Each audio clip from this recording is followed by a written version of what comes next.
Kính thưa quý vị khán giả của chương trình PhoBolsaTV, hôm nay chúng tôi sẽ có cuộc tiếp xúc với ông Bruce Broadwater, là một ứng cử viên sẽ tranh vào chức thị trưởng thành phố Garden Grove cho mùa tranh cử năm nay. First, can you say hi to our audience, PhoBolsaTV? Hi, I'm delighted to be here, and this is exciting for me. I'm not on TV a lot. Okay, first, can you talk a little bit about yourself, your education, your profession, and also your public service? Well, let's start with education. I went to a community college, East Los Angeles College. I graduated from there with an AA, and then I went on and got my bachelor's degree from the University of San Francisco, which is a Jesuit school. And I majored in organizational behavior, and basically that fit very well. It's like the psychology of business, and so that really worked well for me throughout my life. And I've had a number of jobs. I'm currently a deputy labor commissioner for the state of California, the labor commissioner's office. What about your family? Good. It's a good thing to bring up. I'm married. We've been married for 41 years. Peggy and I have 2 sons, and they have given us 3 grandchildren between the 2 of them, and it's a great family. We have a lot of good outings, a lot of good times. I know that you involved in public service and politics for a long time. Is there anyone in your family, your son, your kids, following that footstep? Well, sort of. I mean, my oldest son's a deputy sheriff, and my other son is a park ranger. So they are involved in government, working for governments.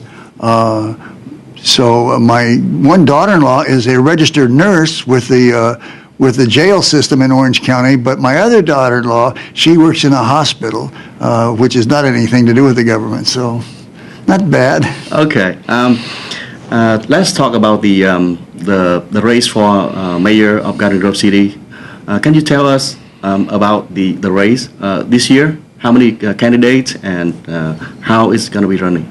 There are 4 candidates, and they are 2 men and a woman, besides myself, and we're all running for mayor, and I really don't know much about them. I mean, the problem with elections in a municipality, if they don't do a candidate statement, you really don't know anything about them. And none of my opponents have done a candidate statement. That's the statement you read in the ballot. That costs money. Right. So they don't want to spend that money to do it. But they are really making a mistake, because that's where you really pick up a lot of voters. Is it because of the money issue, or some other reason that they don't put it on the ballot? Well, I think it's the money. I mean, that is the reason. I mean, when you first start in politics, you really have no idea what you're doing. And unless you have somebody telling you and showing you that knows the ropes, then you will stumble through it. You will lose 2 or 3 races before you ever win one. You've been in Garden Grove for a long time and involved in city council for a long time too. Can you tell us about the population of Garden Grove, ethnic groups, number of voters, or even like the number of votes that a candidate need to get to become a mayor? Well, that depends upon how many people are running again. How many votes you need to get. The city of Garden Grove is just short of 180,000 people. We are the 5th largest city in this county, and if we were in Los Angeles County, we would be the 5th largest city. Ethnicity of the city. Yeah, okay. We're about 1/3 Asian, 1/3 Hispanic, and the other third is made up of a multitude of different races. You know, I mean, a lot of people say, well, it's 1/3 1/3 white. Well, that's not true. I mean, there's a lot of, we have the largest mosque in the United States of America in Garden Grove. We have a lot of people from a lot of different countries. The school board one time recognized something like 82 different languages being spoken in the house of the school, different houses in the school district. Wow. So much. We are, without a doubt, a salad bowl or a whatever. We are a mixture of different people. Out of almost like 180,000 people, how many vote turnout each year usually? Oh, I think a maximum of 35, 40,000. Wow, that low. Well, it's not too low. I mean, children don't vote. And you got a lot of immigrants living here, and immigrants don't vote right away. And actually, the Vietnamese population is a lot different than most immigrant organizations because they do vote, so. So Vietnamese is the one of the most voter coming out? I would say so. I mean, look at the city of Garden Grove, Westminster. They have a higher ratio they do not have more Vietnamese people, but they have a higher percentage of Vietnamese people. I think it's like 65% or something. And so you got a lot of candidates will vote their own race, their own nationality, especially new people. I mean, I would no more think of voting some guy because he's English, and I've got an English name, but I'm not even sure I'm English, but I would no more think of, just because the guy's English, I would never that would be never a reason I would vote for people. But Vietnamese will vote for Vietnam people. They want to see them get ahead and everything else. It's a good thing. It's healthy. It will go away in 2 or 3 generations. You just bring up that fact that I was about to ask you. Usually they have the tendency to vote for their ethnicity, not only Vietnamese, but some other races too. In case of Vietnamese community, do you think a Vietnamese candidate or a Vietnamese elected official will be better served for the Vietnamese community comparing to non-Vietnamese? Absolutely not. I mean, basically, I was the mayor for 10 years the last time I was mayor, and a lot of Vietnamese people know who I am and know that I was very much their mayor as well as somebody else's mayor. I mean, I'm everybody's mayor when you're mayor. And I think the city council people that we have here are very, very pro-Vietnamese, but not always. I saw myself and Mr. Steve Jones. I don't know. But Steve Jones and I, we both voted to put a fellow by the name of Phat Bui on the city council. And it was a Vietnamese person that kept him from getting that seat. Wasn't me and Jones, it was a Vietnamese person. She wasn't happy with him. And so she voted, and we had to have 3 votes to put him on there. And we ended up putting on Chris Baird, which she voted for Chris Baird, and she didn't vote for Phat Bui. So that shows you that she was looking out for everybody. I mean, she did not let her race overtake her opinions of different people. Okay. You've been a mayor before. We saw your picture in the back. And then probably you take some time off and then come back as a council member. Now you run again for mayor of the Garden Grove city. Yeah. Can you tell us about the law of rerunning as a... Well, the term limits here are just very minor, just very minor. You can serve, as mayor, you can serve 4 2-year terms, which is 8 years, or you can serve 2 city council terms, which is 8 years also. And then you can step down, but you can come right back and do it again. I mean, you have to wait 2 years or 4 years, depending. You have to set out 1 term, And I was the mayor. I set out 2 years, and then I ran for city council. Now I've been on city council for 6 years, and now I'm going to try to be mayor again. So you rerun again as a mayor. Why is so important for you to rerun as a mayor? Because we got some things going on I want to happen. I mean, we've got the chance. The state government just took $14 million away from us. Literally stole it. I mean, they just passed a law and took the money. And that took $4 million away from us per year forever. We'll never get that money back from the state of California. They will always keep it every year. So we have to make some different turns and do some different things to fill that hole. And I think that we currently have an ability to do that, but it's going to take a strong mayor. And I think Mr. Dalton was strong enough, but he's not there anymore. So I decided I would try to fill those shoes. According to your open letter that you sent out to the voter, that I have one here today, you say Garden Grove City not nearby the bankruptcy problem. So what is the problem that Garden Grove City really face I don't think we have a major problem. We got to figure out how to fill that $4 million hole per year. We've got Measure Y on the ballot right now. That'll take about a third of that hole up. It'll bring us in a little over $1.3 million, something like that, a year. So then we still have $2.5 million to find. I think that we will sell some land and something else. But what we're really going to do is build 3 new hotels, and that'll give us $9 million per year, and that will fill up that hole. And I mean, we're no ways near being bankrupt or anything like that. A lot of other cities around here, including Westminster City, have a big problem with deficit, with budget. Why Garden Grove City doesn't have that problem? Because 10 years ago, well, when I first became the mayor in 1994, we were having real budget problems. We weren't laying people off, but we were cutting wages and doing all kinds of things. And we were the only city that was within a breath of Disneyland other than Anaheim. I mean, there is a place in Garden Grove where you can stand and you're 1/8 of a mile from the main gate of Disneyland. And so I said that's the only thing we've got going for us. We do not have a mall. We don't have a Westminster Mall. We do not have a Santa Ana Mall. We do not have the mall like they have down in Costa Mesa. We wouldn't really like to have that. We do not have that taxes coming in, so we had to figure out a way to do it. And what we decided to do was we would build hotels. Anaheim didn't like it, but we built the hotels on Harbor Boulevard, and today we're $13 million more per year because of those hotels. Can you imagine the trouble we'd be in if it wasn't for those hotels? Right.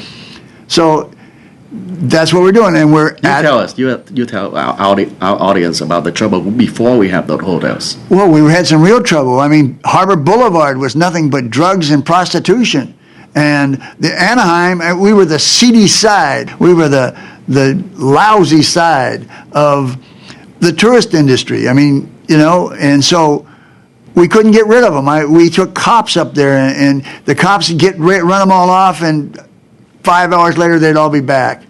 So the best way to do it was just to tear down those crummy old hotels and stuff, and it was all they were motels. They weren't hotels, and they were just junk.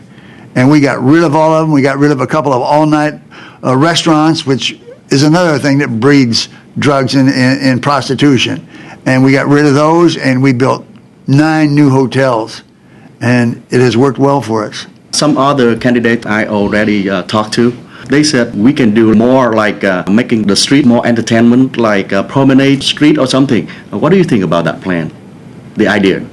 I'm not sure what they wanted to do. I mean, believe me, the street's good now. I mean, we've got new restaurants there. We're going to put in some more new restaurants. I mean, what do they want for Promenade? I don't see any reason to put a movie house in there. I mean, that will not make the kind of money hotels will. I think what we've done is great. And somebody else might say, well, poo-poo it a little bit. Too bad. I mean, we've got. Take a look at the taxes. We bring in $13 million a year off of those hotels. So let them say anything they want to, but we're doing a job. We are putting we're trying to put some things in there that people will come to. We are putting in the Vietnam War Museum on Harbor Boulevard. That's another pet thing that I'm involved in. Yeah, tell us about that too. Well, we're going to have a historical war museum there, and it's going to take from Bin Bin Bu. Did I say that right? All the way through to the time that people were abandoning the consulate, the embassy, and we're going to try to give 13 years of pictures there of photographs and stories and films that people can see, and your children can see where you guys came from and what it was like, and we're going to have all of that. We're going to have stories on the Mekong Delta where the fast gunboats were. We're going to have stories on where the enemy actually tunneled everywhere and stuff like that. It's going to be great. What is the status of the project? The status of the project? Well, we were told by other museums that we couldn't really make it a success unless we had a building. Nobody was going to give us any money. Well, now we got a building.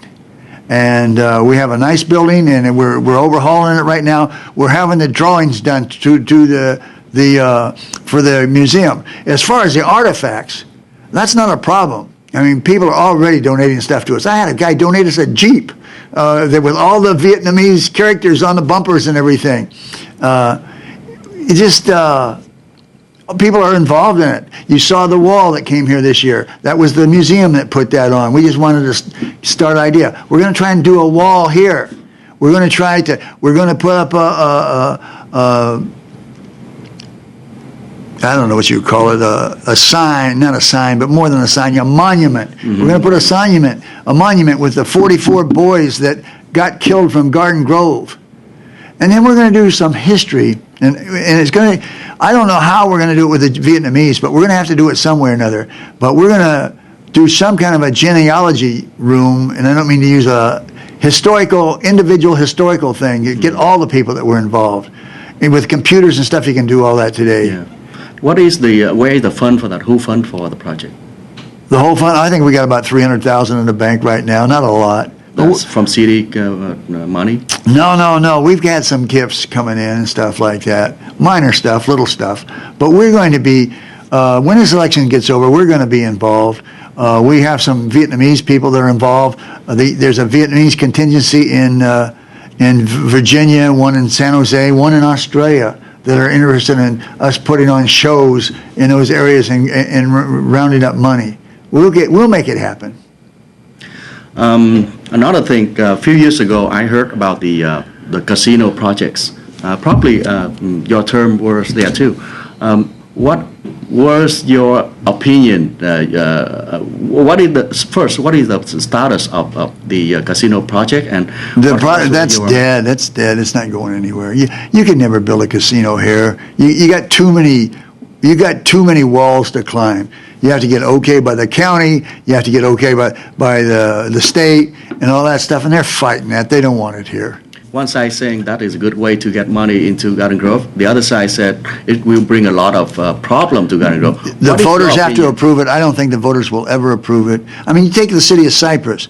They wanted to put a card place, like a casino, inside the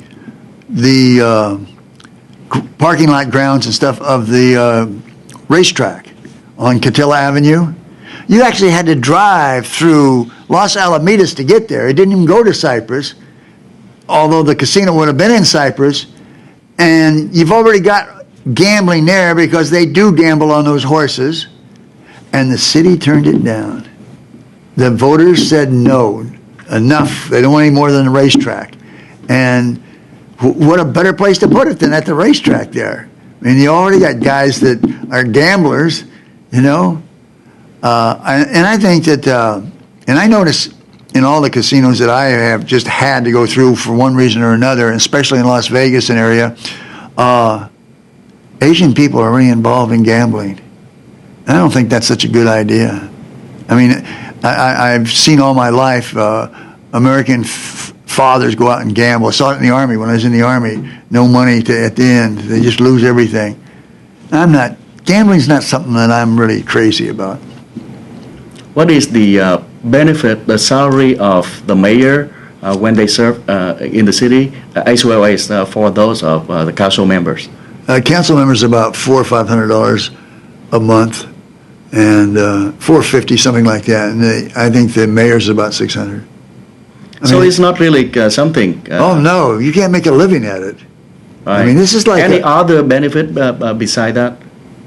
Well, I mean, health insurance and other. No, well, I guess you could get health insurance. I don't. I work for a living, you know, so I get my health insurance from where I work. Mr. Baird, he works for a living. I know he gets his insurance from his health. I don't know where Mr. Dalton gets it from. Oh, he's on Medicare.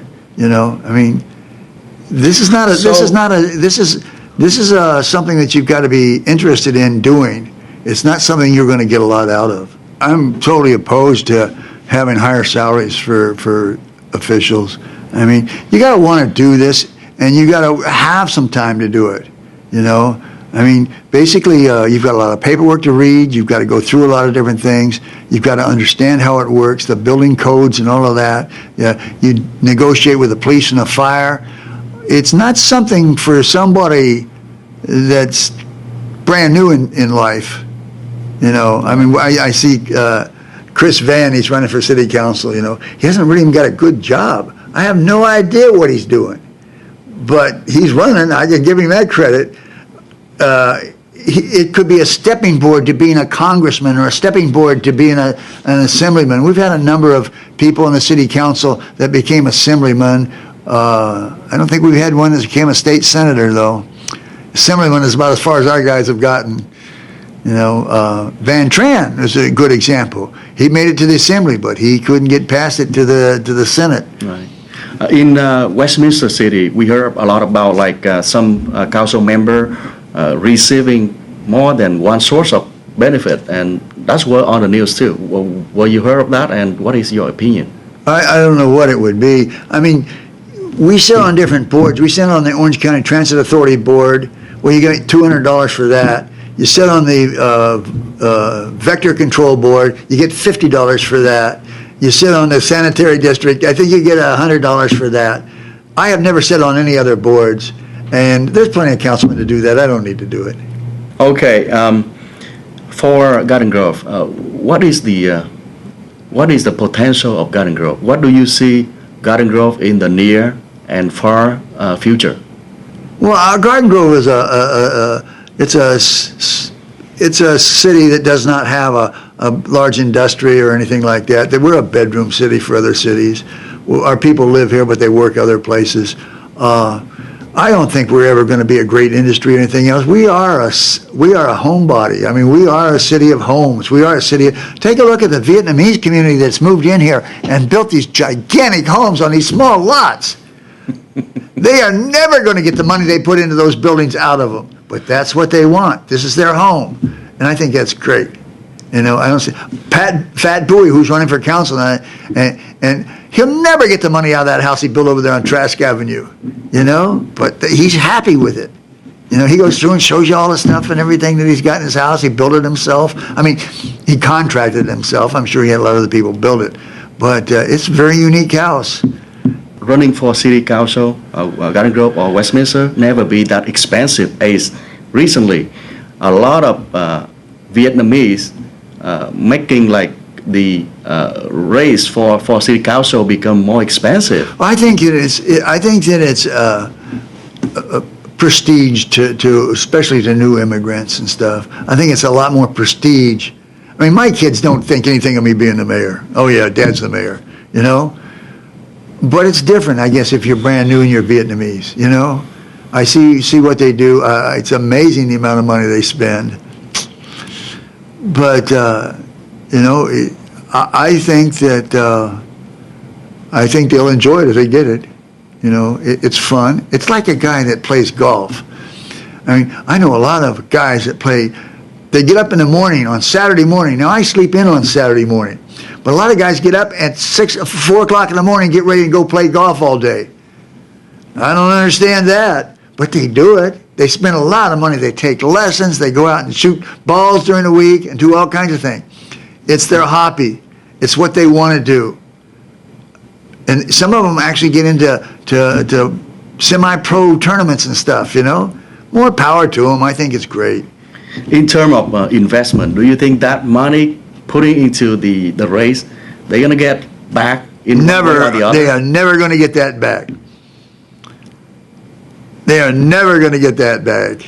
One fellow put in $70,000 of his own money. Now, he won't spend all of that, but he might spend 35 or 40. He will never get all that money back. Unless you feel like that's a stepping stone for Congress or something like that. Well, a guy that's the president of the United States started out in the state assembly in Illinois, and then he went to a senator, and then he went to a senator for the federal government, and then he went to president of the United States. He had to start somewhere, didn't he? Right. But you can't, unless you're filthy rich, and I mean filthy rich. Look at the Republican candidate, Mitt Romney. I mean, he sends me these envelopes asking for money all the time. And I thought to myself, when I hear how much money that guy's got, he sure don't need mine, He said he should send you money rather than ask for money. Yeah, I'd like to have it reversed. Yeah, I mean, look at the Kennedys. The Kennedys did that back in the history. I mean, they spent their own money to get John Kennedy in the presidency. And he'll be remembered forever. So it'll be in the history books forever. Curious question. can they really send the money to voters to encourage them to vote for them? That would be totally against the law. Okay, that's good. Talking about the presidential race, who would you vote for and why? I'm scared of a man that has too much money. It really scares me. I mean, it's an even race. It probably wouldn't make any difference which one of them got in. But I probably will be voting for Obama. I mean, I'm a Democrat. And besides Democrat, what is the reason that you will vote for Obama? Because I certainly believe that the Medicare should stay with the federal government. He's talking about shipping out to the state government. And Mr. Brown needs no more things to do. He's got plenty to do without running Medicare in the state of California. Not only that, I don't think he'd do a very good job of it. So I'm scared of them ripping up something that's already there, something that's good. I mean, Social Security and Medicare, those are great things, and they're good for everybody, and it helps us with our middle class. You know, everybody in the United States think they're middle class, no matter how poor they are, no matter how rich they are. We're an even body of people, and it's a good thing. Okay, probably we're going to be ending here. Before we end the conversation, can you give a few words to our audience and also tell them why they should vote for you on November 6th instead of anyone else? Well, they should vote for me because I have the experience. I've done it for a long time, and I've proved myself. You know, I've proved that we can have a dream on how to make something work. I mean, it was just a dream on those hotels in 1994 when I first became elected mayor. We had to get some money somewhere, and I stood up at a mayor's breakfast or something, and I told them, I said, we're going to go down the street and we're going to build hotels up and down the street. And they laughed at me. The owner, not the owner, but the manager of the Hyatt Alicante laughed at me, and 6 years later, he was the manager of a hotel in Washington, D.C., and a couple of us stayed at that hotel. We were going back there on business, and he had to say, Bruce, I was wrong, I was wrong, I was wrong. It's a good feeling. And so I think that I have the experience of keeping us financially sound, and we've done a good job of it here, and I want to keep it going that way. We're not a rich city. We don't have anything more than anybody else, with the exception of the close proximity, the closeness to Disneyland. And we have taken advantage of it, and we're going to keep taking advantage of it. Thank you very much. Thank you for having me. I appreciate it very much. Yeah.